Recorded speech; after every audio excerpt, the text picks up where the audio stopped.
What if a man defeated an empire's deadliest enemy, stopped a genocide, and saved God's people, all without ever mentioning God's name?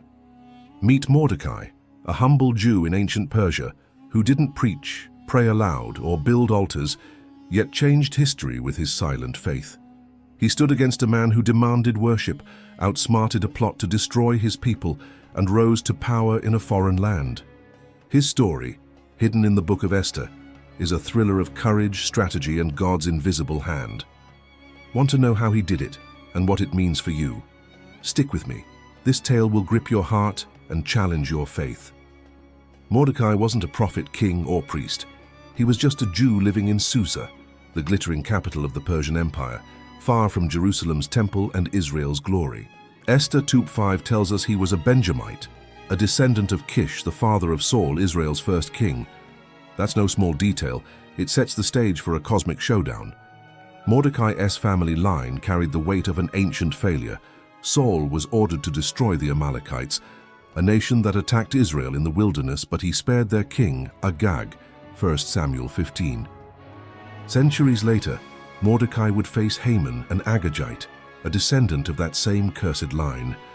This isn't just a story, it's a spiritual war, a clash between God's people and an ancient enemy.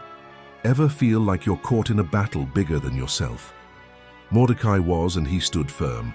Picture Susa, a city of palaces, power, and danger. The Jews were exiles, scattered far from home, living under Persian rule. Mordecai raised his cousin Esther as his own daughter after her parents died. He wasn't loud about his faith. No public prayers, no sermons. The Book of Esther never mentions God's name. Not once, not Elohim, not Yahweh. It's the only book in the Bible with this silence. Yet God's presence pulses in every chapter, moving behind the scenes like a master strategist. Mordecai's faith wasn't flashy, but it was fierce. He didn't need to shout God's name to live for him. Isn't that wild? What does that say about how faith can work in your life? Here's where the story gets intense. Mordecai told Esther to hide her Jewish identity when she was chosen for King Ahasuerus' harem, Esther 2:10. A Jew hiding her faith in the heart of a pagan empire? That sounds like compromise, doesn't it? But it wasn't fear, it was strategy. Persia wasn't safe for Jews. Revealing her identity could have meant death. Mordecai, like the men of Issachar who understood the times, 1 Chronicles 12:32, knew when to stay silent and when to act. His faith wasn't weak, it was wise. He was playing a long game, trusting God's plan to unfold. Ever had to hold back to protect something bigger? Mordecai's silence was a shield, and it set the stage for a miracle. Esther's beauty won her a place in the king's palace, eventually making her queen. No one knew she was Jewish. Not the king, not the court. She was a hidden seed, planted in the heart of power. And Mordecai was the one who prepared her. He didn't just raise her, he positioned her for a purpose. Her silence wasn't denial, it was timing, waiting for God's moment. Mordecai's faith worked in the shadows, trusting a God who didn't need to be named to be in control. Can you feel the tension building? This quiet faith was about to spark a revolution. Keep reading, this gets gripping. Enter Haman, the villain who changes everything. Esther 3:1 introduces him as Haman, son of Hammedatha, the Agagite, promoted to the king's right hand. That word Agagite is a neon sign. Haman wasn't just a power-hungry official. He was a descendant of Agag, the Amalekite king Saul failed to destroy. This is no coincidence, it's a spiritual rematch. The Amalekites were Israel's ancient enemies, cursed by God for their cruelty, Exodus 17:16. Now Haman stood against Mordecai, a clash of lineages, a battle of kingdoms. Haman demanded everyone bow to him, but Mordecai refused, Esther 3:2. Why? Not pride, not stubbornness, faith. Bowing to Haman meant giving reverence that belonged only to God. Ever faced pressure to compromise your beliefs? Mordecai's stand will inspire you. Haman's reaction wasn't just personal, it was demonic. When Mordecai wouldn't bow, Haman didn't just target him, he plotted to wipe out every Jew in Persia, Esther 3:6. This wasn't revenge, it was genocide, a decree to slaughter an entire people. Haman's plan echoes the spirit of the Antichrist, a figure who exalts himself above God and seeks to destroy his chosen ones. Mordecai's refusal wasn't just about one man, it was a stand for God's people, a spark in a spiritual war. The Bible says, Haman sought to destroy all the Jews, the people of Mordecai, throughout the whole kingdom.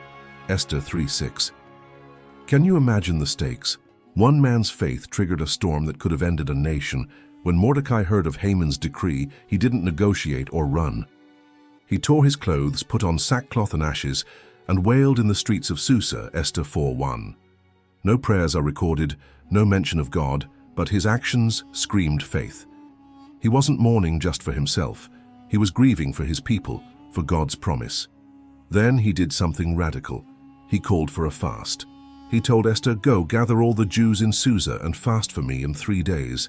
Esther 4:16. No mention of prayer, no divine vision, just fasting, raw, desperate trust in a God who works in silence. Ever felt like heaven's quiet when you need it most? Mordecai's faith in the dark will hit you hard. This fast wasn't just a ritual, it was a spiritual weapon. Mordecai knew this wasn't a political fight, it was a battle against an ancient evil. Fasting without words, mourning without prayers, showed a faith so deep it didn't need a spotlight.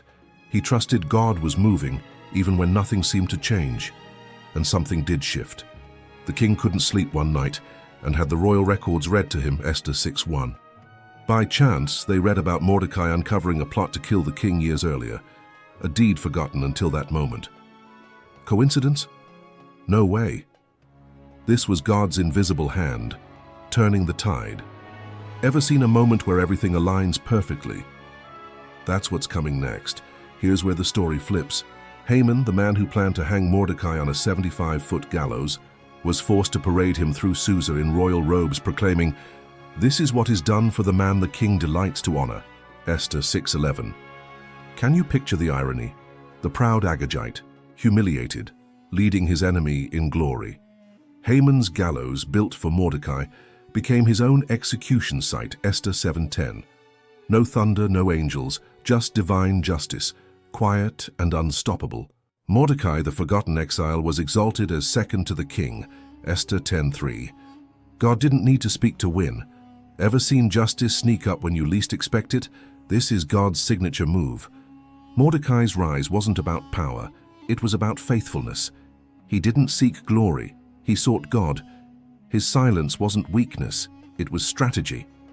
When Haman demanded worship, Mordecai stood firm, risking everything. When genocide loomed, he fasted, trusting a God he never named. His faith moved heaven without a sound. The Book of Esther shows God working behind the scenes, using a man who didn't preach but lived his faith. What does that say about your life? Can you trust God when he's silent? Drop your thoughts in the comments. This is getting personal. The battle wasn't just Mordecai versus Haman, it was God's promise versus an ancient curse. Haman the Agagite carried the spirit of Amalek, a nation sworn to destroy Israel. Mordecai, from Saul's line, finished what his ancestors started. This wasn't just a victory for the Jews, it was a redemption of history. Esther 9:25 says Haman's plot returned on his own head. The genocide was reversed, the Jews were saved, and Purim, a holiday of deliverance, was born. God's sovereignty didn't need a spotlight. It needed a faithful heart. Ever wondered how your small choices could shape history? Mordecai's story will make you rethink everything. This story hits close because it's not just about ancient Persia, it's about us. Mordecai faced a world where evil seemed to win, where God seemed silent, yet he stood, fasted, and trusted. His faith didn't need words, it needed action. Today we face pressures to bow, to compromise, to blend in. Mordecai's refusal to kneel challenges us. Will you stand for what's right, even when it costs you? His silence teaches us that faith isn't always loud, it's steadfast. What's one moment you chose faith over fear? Share it below. I'm reading every comment. Mordecai's life shows that God doesn't need spectacle to move. A sleepless king, a forgotten record, a gallows turned against its maker. These aren't miracles, they're providence. God worked through Mordecai's quiet courage, Esther's hidden identity, and a nation's desperate fast. The Jews were saved not by swords, but by a God who writes reversals with invisible ink. Esther 10:3 says Mordecai was great among the Jews, seeking the good of his people. He wasn't a hero because he was loud. He was a hero because he was faithful. What's God calling you to stand for today? The Book of Esther is a thriller, but it's also a mirror. It asks, what does faith look like when God seems absent? Mordecai answered with his life, silent, strategic, unshakable. He defeated an Antichrist figure, not with words, but with obedience. He stopped a genocide, not with power, but with fasting. He rose to greatness not by chasing glory, but by trusting God's timing.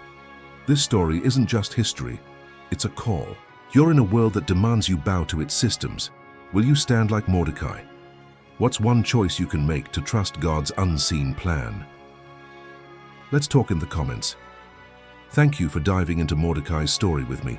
If it stirred your heart, hit that like button, share it with someone searching for truth, and subscribe for more stories that uncover the Bible's hidden power. Check the pinned comment for books to go deeper, and join our community to keep this conversation alive. Mordecai stood in silence but shook an empire. Your faith can do the same. See you in the next one.